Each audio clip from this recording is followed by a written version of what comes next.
Si he de ser honesta, y lo seré con ustedes, mi mayor pecado no se cometió en la oscuridad, sino bajo la luz de mi propia familia, contra la persona que más amaba. Me llamo Camila, y la verdad es que siempre he deseado al esposo de mi hermana. Todo empezó una tarde, entre risas y brindis, cuando sus ojos, que solo debían verla a ella, se cruzaron con los míos por un instante. Fue un segundo que encendió una chispa prohibida, transformando al pilar de su vida en mi más oscura fantasía. Sé que me juzgan, y tienen derecho. Pero antes de condenarme, permítanme revelarles la verdad, un laberinto de soledad y pasiones inconfesables que me arrastró a un abismo del que temo no salir jamás. La cruda realidad de mi embarazo no planificado, sumada al abandono de Javier, me hundió en un pozo sin fondo.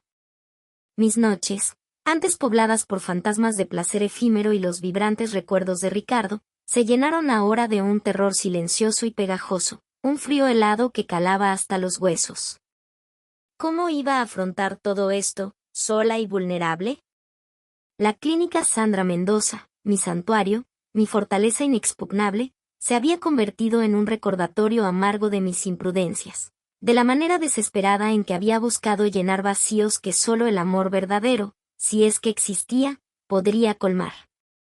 Me refugiaba en ella, en la rutina escrupulosa, en el consuelo frío y aséptico de la ciencia, intentando blindar mi corazón de la nueva herida y de la sombra persistente del anterior fracaso.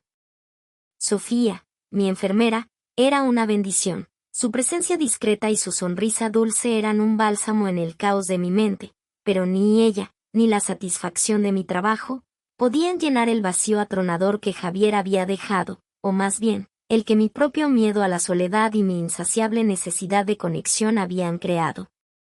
Mi padre, siempre mi faro, mi roca inquebrantable desde que mi madre nos dejó, notó mi desasosiego.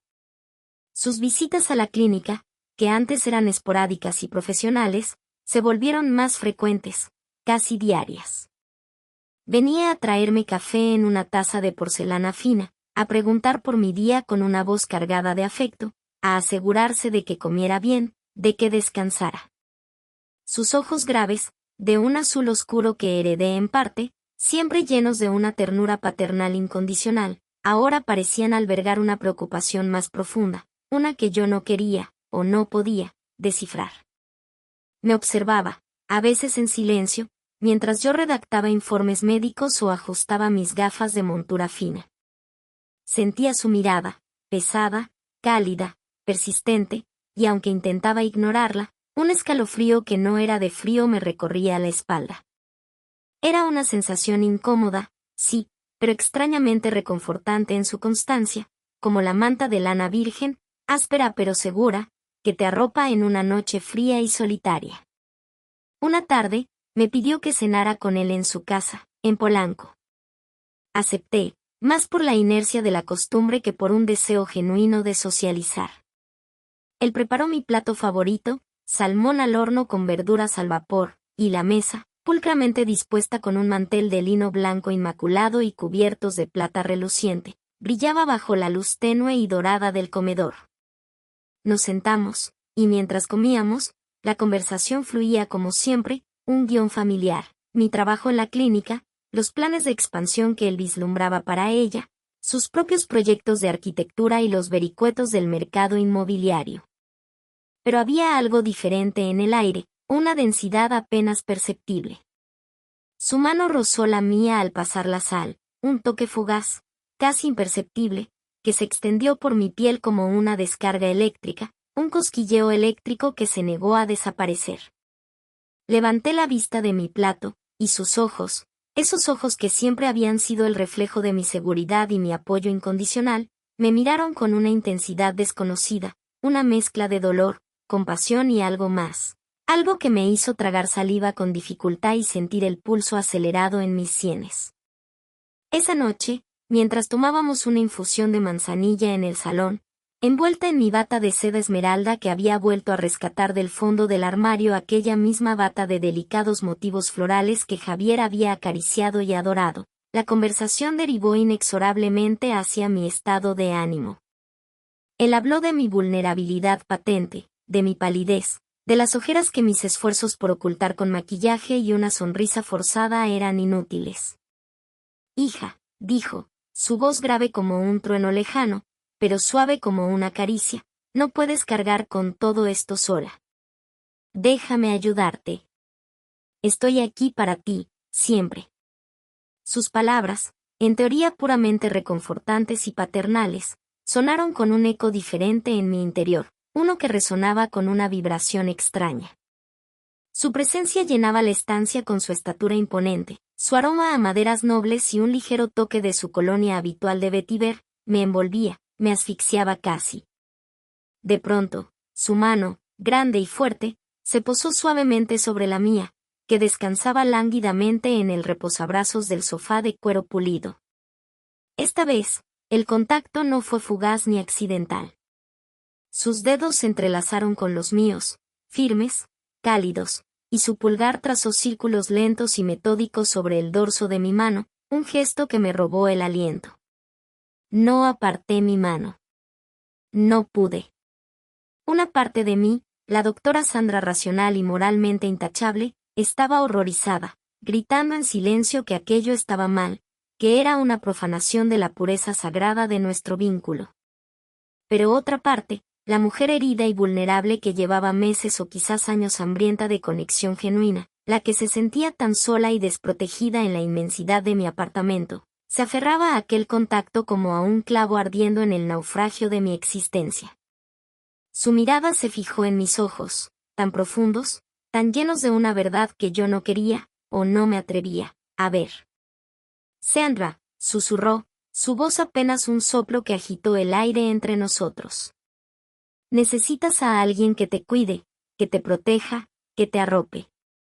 Y, en ese momento, mientras el silencio se hacía denso y espeso a nuestro alrededor, me di cuenta de que él no estaba hablando solo como un padre.